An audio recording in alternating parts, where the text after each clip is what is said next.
Hello. Congratulations, St. Thomas More, on your anniversary. We were born the same year, 1967. I'm 50, you're 50. So it is awesome to be here to celebrate with you. May God continue to pour out his grace upon everyone in this community.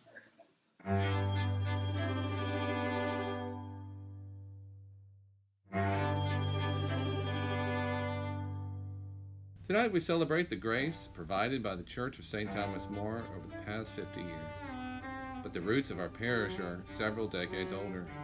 In the 1930s, at Florida State College for Women, the predecessor of FSU, students in the Newman Club, an organization for Catholic students attending non-Catholic colleges, met in the home of Dr. and Mrs. Paul Coughlin. In those days, the only Catholic parish in Tallahassee was Blessed Sacrament. Students gathered outside the church building to socialize after Mass. After World War II, a large number of veterans sought to attend college under the GI Bill. Because of this, in 1947, the Florida State College for Women was designated Florida State University and began to admit men. Catholic students at FSU continued the tradition of a Newman Club. Dr. James McDonough, an art professor, served as the moving spirit and faculty advisor for the FSU Newman Club in the 1950s. Priests from Blessed Sacrament worked with the club, which conducted masses in the student alumni room. In 1950, the former home of Dr. Edward Conradi, late president of Florida State College for Women, was purchased and converted into the first FSU Catholic Student Center. The center had a chapel, meeting rooms, together with a residential suite. The modeling for the center was accomplished by Mr. Amiro, father of Father Raymond Amiro, then pastor of Blessed Sacrament. Miss Katie Pichard served as the live-in house mother from 1950 to 1954. The center was repainted and renovated by the students in 1960. And about that same time, Archbishop Hurley, Bishop of St. Augustine, decided to establish a new Catholic Student Center on a hillside overlooking FSU. However, the task was not so simple. Acquisition of the land was most challenging because owners did not want to sell to the church. The land on which the Co-Cathedral sits was purchased over time, lot by lot. As the lots were bought, title was assigned to the bishop, but the deeds were not recorded until all lots were acquired.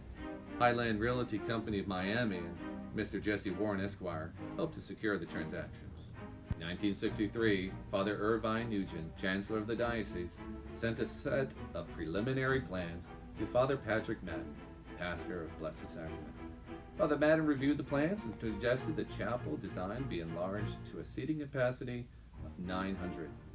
Masses were held at Opperman Hall on FSU's campus until the new chapel was completed. Proposals continued to be reviewed, and in 1965 the diocese and the architectural firm of George W. Stickle and Associates entered into a contract to design the church. On August 3, 1965, a contract was signed with Dimitri Builders. Ground was broken on December 4, 1965. Father Madden said that the planned 96-foot bell tower would commemorate the planting of the cross of Christ in the sands of Florida by Spaniards 400 years before. The cruciform-shaped structure of the chapel was to be of modified Spanish architecture with a red-tiled gable roof. The key to its beauty would lie in the windows. Mr. Stickle noted that without the best in glass, the chapel would be very ordinary. The artist, Jean Barillet, from Paris, came personally to supervise the installation of the windows. Area residents were struck by the beauty of the windows.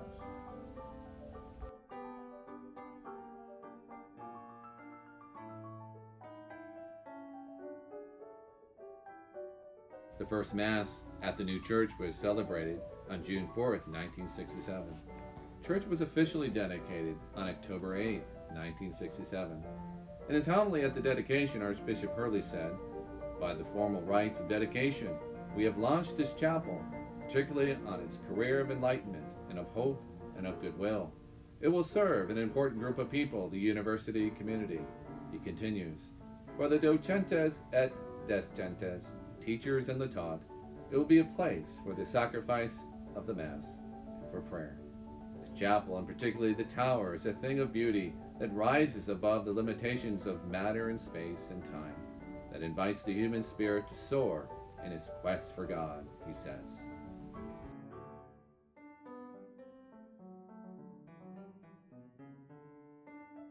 The first wedding celebrated at St. Thomas More after its dedication was that of Marie Hegel and Gerard D'Angeli on November 23, 1968. The first baptism, Jennifer Lee Travis on November 13, 1968. And the first confirmation, May 18, 1969. Many other weddings, baptisms, and confirmations followed. In 1968, Bishop Paul Tanner of St. Augustine raised a chapel to the status of a student parish with Father Lawrence Cunningham as the first pastor. On October 7, 1975, the Student Center was elevated to a Co-Cathedral within the new Diocese of Pensacola, Tallahassee. The first bishop was Rene H. Cressida. Bishop Cressida, now retired in Texas, is a member of the Greatest Generation. During World War II, he was part of a crew of a B-17 heavy bomber, flying missions over Nazi Germany, first as a tail gunner, then a flight engineer and top turret gunner. He flew 32 missions and had more than one brush with death, including one occasion when a flight of a flak shell tore into his compartment, barely missing his head. After the war, he became a Benedictine monk and also earned an architecture degree. He put his architectural training to good use when he became our bishop, as he had to deal with structural problems in his new Co-Cathedral and also redesign the interior. Bishop Cressida had other unusual skills that he put to use as bishop of a long diocese with 2 cathedrals. He was a pilot who owned his own airplane. He put that plane to good use and made many flights to Tallahassee.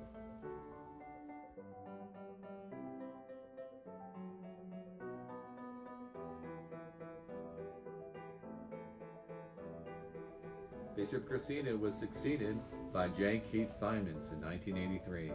During Bishop Simons' tenure, a great symposium was held on the subject of Christianity and the Renaissance. The symposium drew favorable attention by Pope John Paul II. John M. Smith was appointed bishop in 1991. He put his stamp on the Co-Cathedral community by inviting the Brotherhood of Hope to evangelize college students. John H. Ricard, Society of St. Joseph, became bishop in 1997. At the time he was named bishop, he was the chair of Catholic Relief Services worldwide and continued in that position.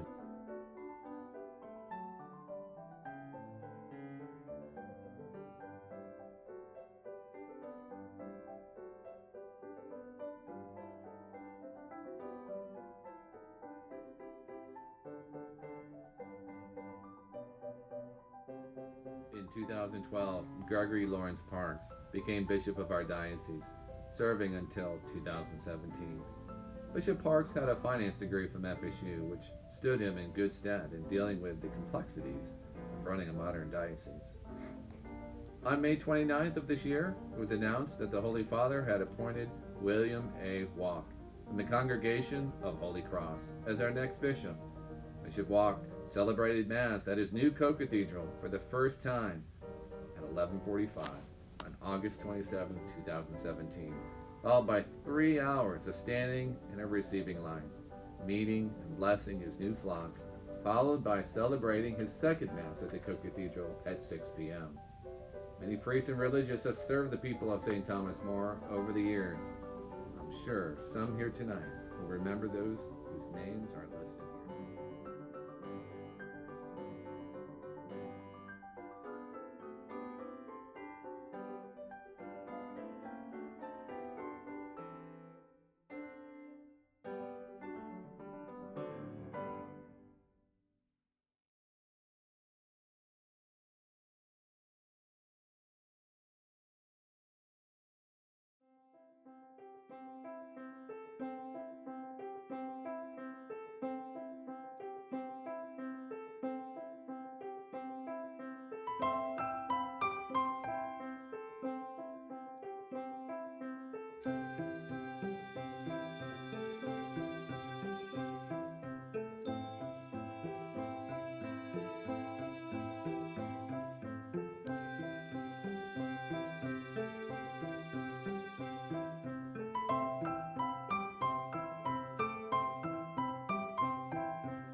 been a number of changes to the church and its ground over the years. As you already know, if you were here before 1980, or may have noticed from the earlier photos, the interior of the church looked somewhat different when it was first built. In 1979 through 1980, the sanctuary was renovated, the altar rail removed, and the choir loft enclosed. The rectory, which had been in the parish office building, was moved in 1979 to the current site, a house that had been used by the FSU Home Management Program. Co-Cathedral was dedicated also in 1981. Final modifications to our Co-Cathedral grounds came with the closing of Virginia Street and the acquisition of the property to the east of the rectory in 2002. Under the direction of Bishop John Ricard and our rectors Monsignor Tugwell and Monsignor Crawford, Michael Pearson negotiated the agreement with FSU to acquire the lot east of the rectory and abandon a portion of West Virginia Street.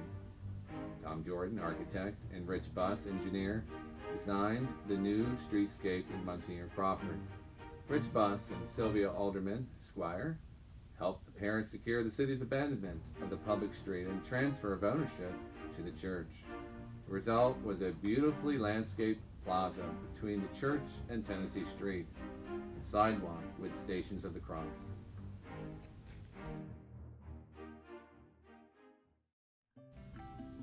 Today, St. Thomas More continues its mission of grace in many ways. The Catholic Student Union carries on our church's ministry to the FSU community begun by the Newman Club. CSU provides an opportunity for students to deepen their faith life through special student masses, retreats, service programs, ice cream socials, dinners, and its famous Wednesday Spirit Night. CSU's effectiveness is shown in part by the fact that over 40 of its alumni have gone on to enter the priesthood or religious life, including our own Father Tim Halida.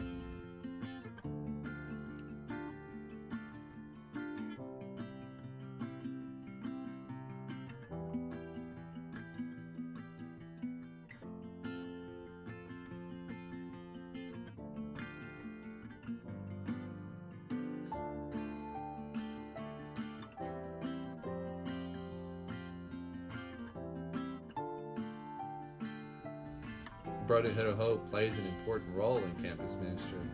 As I've mentioned, Bishop Smith invited the Brotherhood of Hope to the diocese. Since 1994, this religious community has been evangelizing students in the Tallahassee area. Hello everybody involved with St. Thomas More. The Brotherhood of Hope has been greatly privileged and a blessing to be part of this parish since 1994 when we came. And it's been a tremendous joy and a privilege to be part of the parish, to see and be involved with what's going on. We deeply rejoice with you, all the brothers who have served here over the many years. And so we say have a great celebration. We'll be there, some of us will be there. And I'll close with saying bon appetit.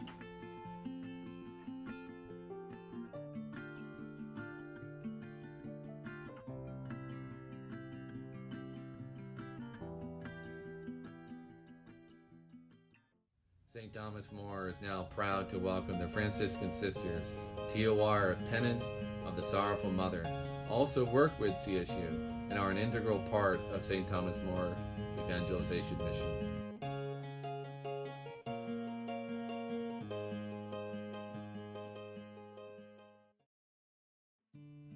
In addition to its campus ministry, there are over 35 active ministries and organizations that support all aspects of parish life at St. Thomas More.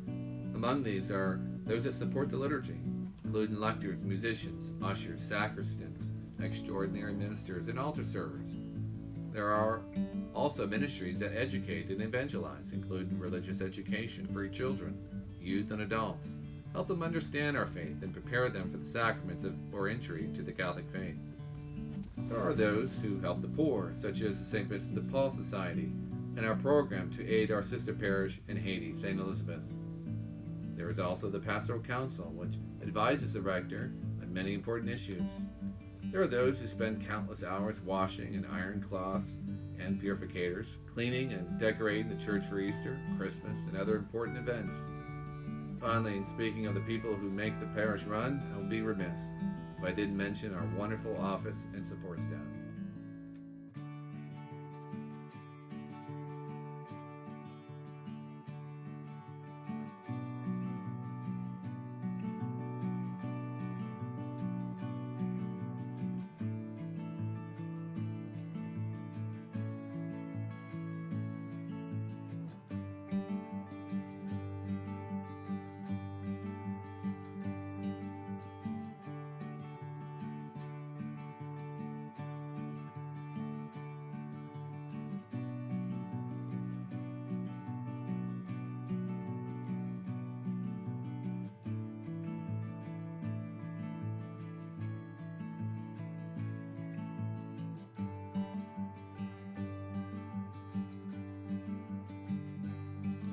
A lot of work has gone into preparing for the celebration.